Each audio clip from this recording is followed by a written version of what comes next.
Hey, salut terriens, c'est Captain Max. Vous aimez l'univers des années 80, un peu comme celui de GTA Vice City, les scénarios un peu barrés à la Breaking Bad et la série animée Funky Cops? Alors le comics d'aujourd'hui risque fortement de vous plaire. Attention, mesdames et messieurs, l'œuvre que je vais vous présenter aujourd'hui n'est pas Made in USA, mais bien Made in France. Voici Il faut flinguer Ramirez. Bang!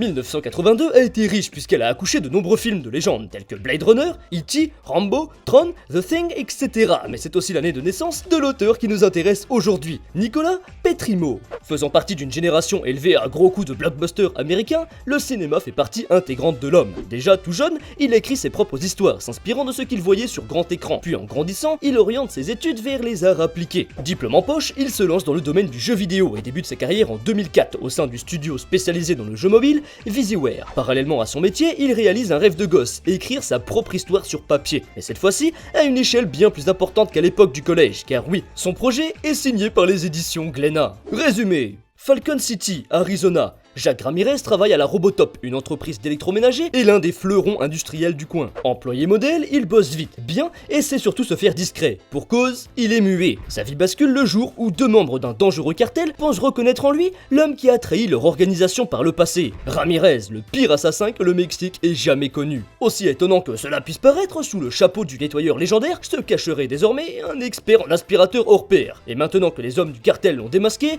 ils feront absolument tout pour flinguer ce fumier. Véritable déclaration d'amour au film d'action des années 80, le premier tome d'Il faut flinguer Ramirez possède une intrigue qui ne nous donne que très peu de réponses sur le pourquoi du comment, mais il réussit pourtant à nous tenir en haleine jusqu'à la fin en nous concoctant une dose incontestable d'action et d'humour hilarant. Vous imaginez bien qu'avec un personnage se retrouvant dans une telle galère et ne possédant pas la capacité de parler, il y a de quoi créer quelques scènes bien sympathiques, remplies de confusion et de burlesque. Le récit nous propose alors plusieurs personnages secondaires assez stéréotypés, comme le vilain borgne mafieux qui veut se venger, les deux femmes fatales en cavale, le patron pourri et la police dépassée par les événements. Mais tout ça, ça reste bien évidemment voulu et c'est ce qui fait le charme de l'œuvre. Les personnages sont bien travaillés et le peu de place qu'ils se partagent suffit à nous attacher à eux. Comme tous les collègues de Ramirez, vous serez séduit et fasciné par le bonhomme qui est doté d'une maîtrise de son travail et d'un calme à toute épreuve, ou presque. En plus d'une histoire sympa, les détails apportés aux comics sont impeccables, allant jusqu'offrir quelques fausses affiches publicitaires entre les chapitres qui sont délicieusement drôles à ne surtout pas sauter lors de la lecture. Graphiquement, l'atmosphère est exceptionnel, c'est d'ailleurs l'emballage qui m'a poussé à me procurer le comics. Si vous êtes comme moi, fan de l'ambiance des années 80 de Californie ou de Miami,